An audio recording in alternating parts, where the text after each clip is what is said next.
Hi, my name is Erika, and I'm a senior solutions engineer at a leading company in the e-commerce space. So today I wanted to talk to you about what is a typical career path for a sales engineer. I'm going to touch briefly on how to become a sales engineer, but we probably need a dedicated video for that. So today I want to focus more on once you are a sales engineer, how can you progress in your career and what are some of the typical steps and typical directions in which a sales engineer go. So let's start from saying that becoming a sales engineer, just starting out from university or from not university, just out of school, is not that easy. There are only a handful of companies that I know of personally that offer associate sales engineer position, meaning a very junior sales engineer role. The majority of other companies would look for someone that already has industry experience, and so typically you need to have at least a couple of years of work experience before being considered for a solutions engineers or sales engineer role. But if a company does offer associate sales engineer, for example, I know Salesforce does offer that, then absolutely that's a way you can get directly into the role straight out from university, and they will likely train you on both the industry and the software that you're selling and also on specific sales skills.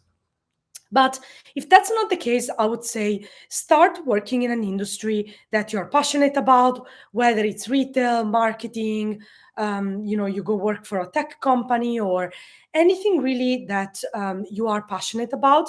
And you can start really from any role that allows you to get to know the industry very well, whether it's a product manager role, whether it's an implementation role, a sales role, really starting from an industry that will allow you to get some context and become an expert in that specific field.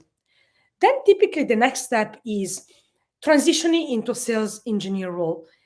And in any tech company that sells B2B software, they will look for people that are experts in that industry. So, for example, if you sell a software on marketing automation, they will probably look for someone that has been marketing associate or someone that has done marketing.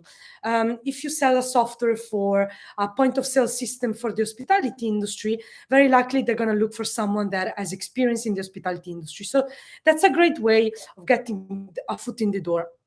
One thing I haven't said is that in terms of degrees, there are really many degrees that you can have in order to become a solutions engineer or sales engineer.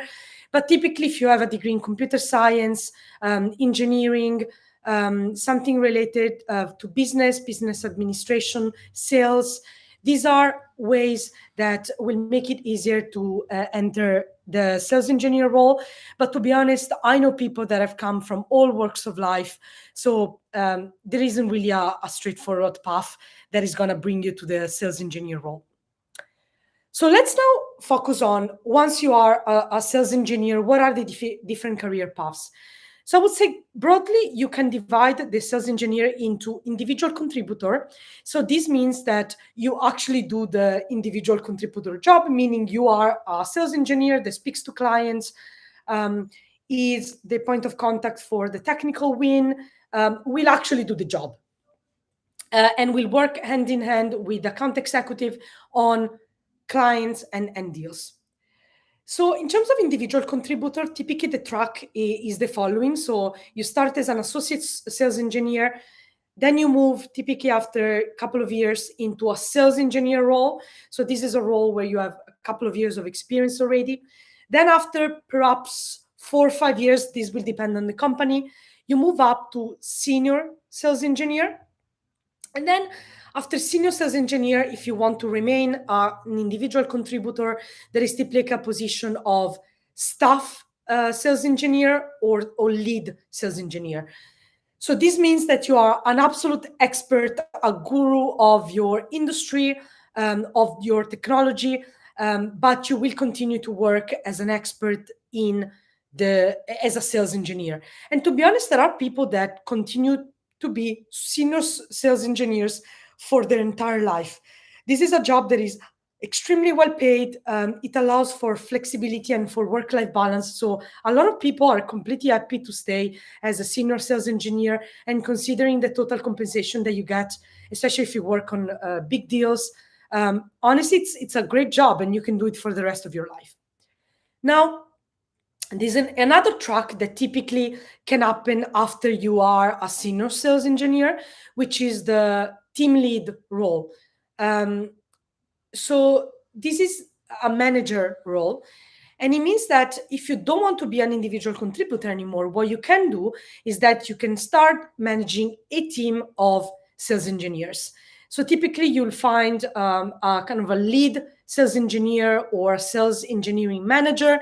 And then after that, depending on kind of how big the company is, you may become, the head of sales engineering for a certain region or for a certain segment, and become a global sales engineering lead. So really, this depends on how your company is structured, if you are divided by segment and then by region, or if it's a global function.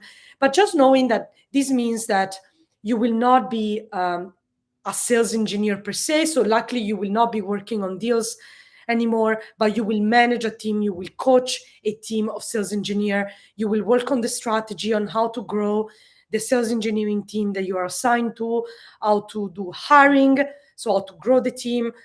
You'll work on strategic projects that have to do with improving the craft, etc., etc., etc. So again, you will likely not be involved in the day-to-day activities. You may be involved in some strategic deals, but this will not be your day-to-day job anymore. So I would say what I hear a lot of people when they jump from individual contributor to lead, it's a different job, right? So even though you like being a sales engineer, doesn't mean you will like to be a team lead or a manager.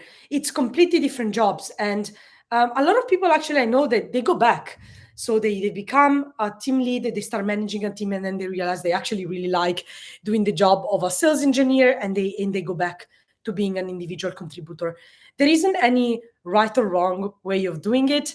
It really depends on what are your career goals, what do you like doing, how do you like to spend your time, and if you have any ambitions to become more of a coach or train other people and really have them become a manager, effectively a people manager, or whether you actually like doing the job. One last thing I wanted to share with you is moving inside the company or outside the company. So, what are some typical career tracks? So, after you're a sales engineer, you have a very good mix of sales skills and technical skills. So, some people go and fund their own company. So, they go and become entrepreneurs because they have these both, the sales acumen and these tech acumen. So, they maybe create tech companies, startups themselves. Some people go into product management because you understand the product really well when you are a sales engineer. And so some people want to focus on building the product even more instead of just influencing the product management team. So they become product managers. And another possibility is also going into sales, right? So becoming a sales rep. As part of the sales engineer job, you do sell. So some people really love selling and they decide that that's something that they love to do. And also in my video that you find on my channel on pros and cons of being a sales engineer, you'll also see how I explain that normally account executives can make much more money than a sales engineer, especially when they start working on bigger deals and they become more senior. So, sometimes when you've reached that cap in terms of becoming an individual contributor and working on certain deals, and if you want to make even more money or work on having a bigger part of your pay being variable and so really compensating you for when you win deals, you may want to move and become an account executive because there is definitely much more variability, both in the downside and in the upside than when you are a sales engineer.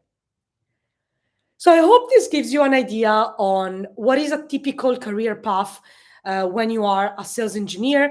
And really my final words is that it doesn't matter where you are in your career.